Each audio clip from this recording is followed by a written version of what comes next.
नमस्कार, मैं कार्तिक कुमार स्वागत करता हूं आप सभी का आपके अपने YouTube चैनल मेरा गांव मेरा देश पर। इस वक्त मैं जौनपुर ज़िले के नैपुरा ग्राम में उपस्थित हूं, जो मुफ्तीगंज के अंतर्गत आता है, मुफ्तीगंज विकास खंड के अंतर्गत आता है। आप देख सकते हैं, अभी मैंने आपको पूरा वीडियो दिखाया पाँच खम्भों के साथ। यहाँ पे बम भोले शिव जी का मंदिर है, आप देख सकते हैं। पहले तो जिन्होंने मेरी पहली वीडियो नहीं देखी है नैपुरा गांव पर, वो पहले देख लें, उसके बाद इस वीडियो को देखेंगे तो ज़्यादा बेहतर से समझ आएगा। और रही बात आज के वीडियो की और आज के तथ्यों को दिखाने की, तो मैं केवल बिजली की बात करूंगा और उसमें क्या अंतर है और किस तरह से यहाँ पर दोहरी राजनीति और भ्रष्टाचार हुआ है, इस चीज़ के बारे में बताऊँगा। इससे किसी धर्म जाति विशेष का कोई वास्ता नहीं है, तो कृपया इन सब चीज़ों को छोड़कर व्यक्ति इस वीडियो को देखे और किसी जाति समूह समुदाय से इसका तात्पर्य नहीं है तो इससे दूर ही रहें। बाकी वीडियो का तात्पर्य सीधा सीधा है कि किस तरह से नैपुरा गांव में विकास हुआ है और किस तरह से यहाँ पे विद्युतीकरण किया गया है, कितना इसमें घोटाला या भ्रष्टाचार हुआ है लोगों के अधिकारियों की लापरवाही से। इस नैपुरा गांव में अभी तक विद्युतीकरण या खंभा जो पोल लगाया जाता है, वायर बिछाई जाती हैं, वो अभी तक नहीं हुआ है। इस चीज़ के बारे में हम पूरी जानकारी देंगे, बन रही है हमारे साथ। कृपया इस बात को ध्यान में रखें कि ये वीडियो किसी की भावनाओं या आस्था को ठेस पहुंचाने के लिए नहीं है, केवल और केवल सूचना और तथ्यों की जानकारी देने के लिए है। इसके पीछे आस्था भी छुपी हुई है, इसके पीछे राजनीति भी छुपी हुई है और इसके पीछे एससी या यूं कहें कि चमार जाति का विशेष तबका भी छुपा हुआ है, जिसे अब तक दबाने की कोशिश की गई है। और इस खंभे के ज़रिए हम आपको बताएंगे कि आखिर क्या वजह है जो अभी तक इस तरह का विकास या इन खंभों को उस गांव में नहीं लगाया गया है। जिन्होंने मेरी पहली वीडियो नहीं देखी थी, एक बार फिर से ध्यान दिला दूं कि वो पहली वीडियो ज़रूर देखें और इसके बारे में अपनी राय दें। फिलहाल मैं इसके तथ्यों पर आता हूं और आपको इसके बारे में बता। इसमें हम बात करने वाले हैं प्रधानमंत्री सौभाग्य योजना की। 16,320 करोड़ में इस योजना को शुरू किया गया था। इसकी लागत 16,320 करोड़ रुपए रखी गई थी, जिसके अंतर्गत सभी प्रदेशों में सभी जगहों पर मुफ्त में बिजली मुहैया करवानी थी। ऐसे में आप देख सकते हैं कि जो मैंने आपको वीडियो में स्टार्टिंग पॉइंट में दिखाया कि 5 खंभे लगे हुए हैं और ये भगवान भोले जी का मंदिर है। और आपको मैं दिखा दूं कि सामने वह बस्ती है, 40 घरों की बस्ती है, जो मैंने पहली वीडियो में आप लोगों को दिखाया था। जिन्होंने नहीं देखा होगा वो देख सकते हैं और उसको देखें, फिर इस बात को आसानी से समझ सकते हैं कि इस 5 खंभों के पीछे का राज क्या है। और आज मैं इसे अपनी वीडियो में पूरी तरह से विस्तार पूर्वक बताने की कोशिश करूँगा। पहले आपको मैं इस चीज़ के अवगत करा दूं कि ये किसी की आस्था को ठेस पहुंचाने के लिए नहीं है।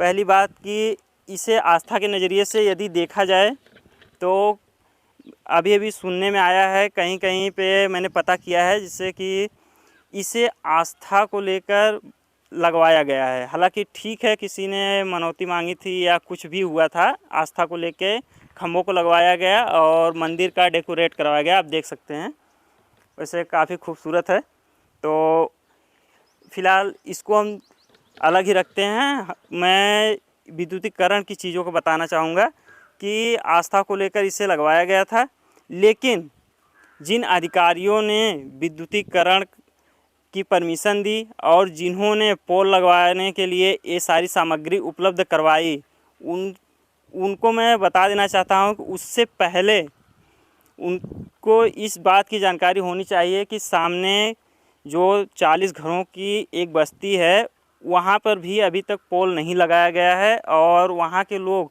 बहुत पहले से इसके लिए अर्जी दे चुके हैं, लेकिन फिर भी अभी तक वहाँ पर पोल नहीं लगवाया गया। उसके बदले किसी मंदिर में या किसी इस तरह की जगहों पर इसका जो डेकोरेट है, जो विद्युतीकरण है, उसका हो गया है।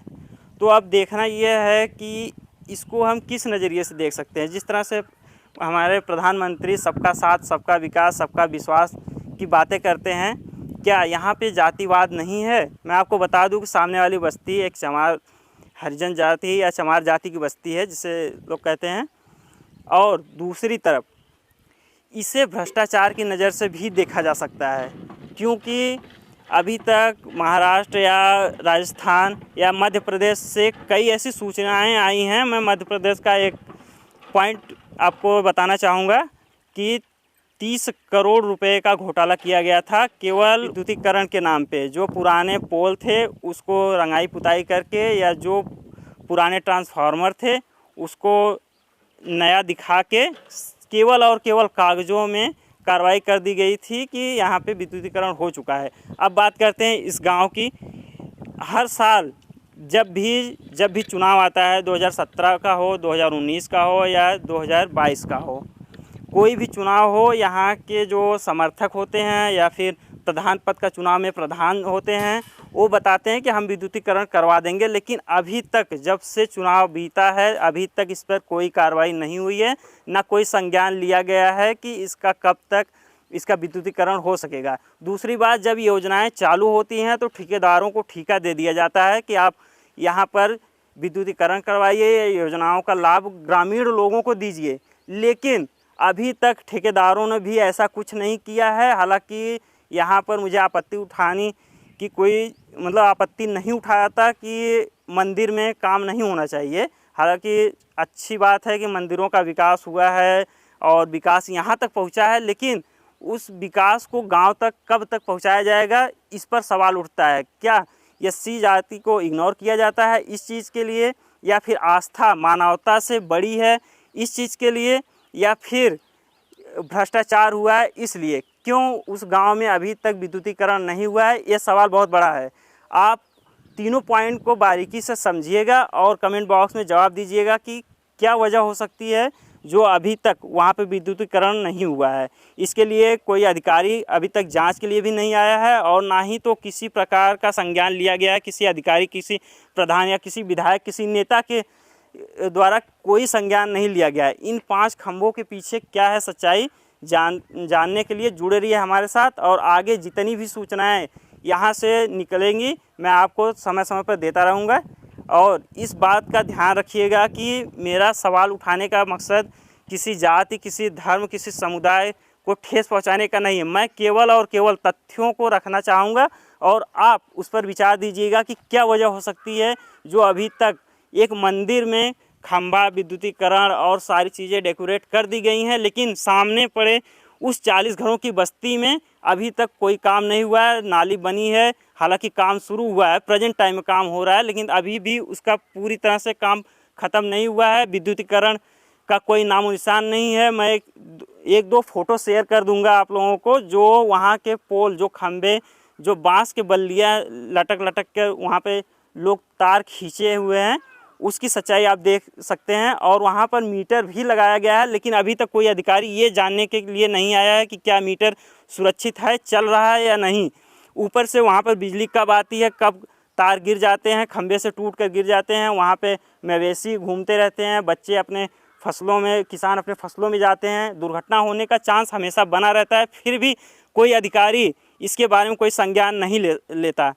और इस चीज़ की जानकारी मैं आपको दे दूं कि अभी भी उस गांव में ना तो गौशाला का निर्माण हुआ है और ना ही कॉलोनी जैसे चीज़ों की योजनाओं का लाभ किसी को मिल पाया है। इस समय जिस तरह से चुनाव का माहौल बन रहा है, हिंदू मुस्लिम किया जा रहा है, टीका टोपी किया जा रहा है, या किसी अन्य पार्टी के किसी अन्य पार्टी द्वारा जो विवादित बयान दिए जा रहे हैं, उन सब से परे जो योजनाओं को लागू किया जाता है उसका लाभ ग्रामीण क्षेत्रों में हो रहा है या नहीं, इसकी जानकारी देते रहेंगे। बने रहिए हमारे साथ और इस चीज़ को ध्यानपूर्वक कमेंट करिए कि क्या हो सकता है, क्या वजह है जो अभी तक इस गांव में विकास नहीं हुआ है। और आस्था से जोड़कर किसी चीज़ को नहीं देखिएगा, केवल और केवल ये सूचना आपके जानकारी के लिए मैंने दी है। और क्या हो सकता है कि उस गांव का विकास अभी तक नहीं हुआ है, इसके बारे में आप कमेंट करिएगा और जुड़े रहिए हमारे साथ। जो भी सूचनाएं होंगी हम आगे भी देते रहेंगे। धन्यवाद। अगर हमारी वीडियो पसंद आ रही हो और लगता है कि हम कुछ बेहतर कर रहे हैं तो हमारे साथ जुड़ जाइए और चैनल को सब्सक्राइब कीजिए और शेयर कीजिए। ऐसे ही सूचनाएं हम आपको देते रहेंगे। जाति धर्म हिंदू मुस्लिम से परे हटकर हर सच्चाई को आपके सामने तथ्यात्मक रूप से रखेंगे। धन्यवाद।